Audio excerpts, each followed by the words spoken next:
इस टाइम असी बैठे हाँ कोटली खोखरा, ये संभड़ियाल तो वजीराबाद नूं जाइए ना ते नदीर अड्डे दे नाल ही एक कोटली खोखरा पिंड आउंदा ते विकास भाई मलक साहब दी दावत उत्ते इन्हां दे हुक्म दी तामील करदे होया इस टाइम असी इन्हां दे पंप ते इन्हां दे डेरे ते इत्थे बैठे हाँ ते इन्हां दे वालिद साहब माशाअल्लाह बैठे ने मलक शबीर साहब, अल्लाह पाक दी ज़ात इन्हां नूं सलामत रखे। नाल इन्हां दे चाचा जी बैठे ने, नाल बजुर्ग बैठे ने भाई विकास के दादा अबू ने मलक नज़ीर खोखर साहब, हाँ जी, नाले भाई सारे साडे, हाँ जी, अल्लाह पाक दी ज़ात सारियां नूं सलामत रखे। सारियां दा बहुत बहुत शुक्रिया, इन्हां बड़ा टाइम दिता, बड़ा प्यार दिता, बड़ी मुहब्बत दी।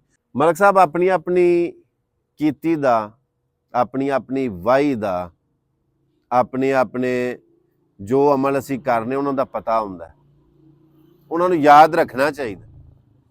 वो इस तरह जे ना भी याद रखीए ना तो जमाना बड़ा डाडा है, ये याद करा भी छड्डदा।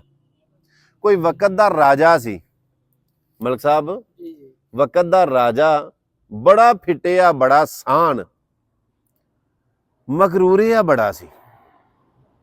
ये जिहड़ी आकड़ ते तकबर गरूर अल्लाह तो इलावा किसी नूं इजाजत ही नहीं, सजदा ही ओनू है। वो राजा साहब बड़े फिटे, बड़े मगरूरे, उन्होंने किसी ने इनविटेशन कार्ड घलना करना ना बई साडे बच्चे दा वलीमा है, शादी है या किते सद्दा घलना लागी दे हत्थ ते उन्हें अगू इंज करना भी जुत्ती दा एक पोला लागी हत्थ घल छड़ना ते आखना करना भी घरदियां नूं आखियो भी समझो चौरी आप आ गया। ये आकड़ सी ना, हकार सी, तकबर, खुदी, गरूर ते लागी नूं आखना भी घरदियां नूं आखियो कि समझो चौरी आप आ गया, मेरे को नहीं इन्ना टाइम है। लागी जेड़े वेले जाके ते घरदियां नूं जुत्ती दा पोला देना करना वे चौरी ने अगू ना ए वरतों वरती है ते उन्हें आख्या भी घरदियां नूं आखियो कि समझो चौरी आप आ गया। अज भी असी लागी किते टोरीए ना किते कार्ड देण वास्ते, किते सद्दा देण वास्ते, जो वापस आके दसदा भी फलाने ने 100 दिता जे, फलाने 500 दिता है, फलाने 1000 दिता है, भाई 20 रुपये दिते ने, जिन्ने भी के दिते होण। वो लागी आके दसना भी चौरी ने ना राजे ने जुत्ती दा पोला घलिया ते उन्हें आख्या भी समझो चौरी आप आ गया। चलो लोकां नूं इस गल दा बड़ा बुरा फील होना। कुछ वक्त गुजरिया ना ते चौरी दा अपना पुत्र जवान हो गया, उन्हें उसे लागी हथ सुना घलिया कि मेरा मतलब है भी मेरे पुत्र दा विआह है ते इस फंक्शन दे विच तुसां आउणा है। जदों उन्हें सद्दा घलिया ना ही लागी जदों सद्दा लैके लोकां अल गया ना उन्हां लोकां ने जुत्ती दे 2-2 पोले घले।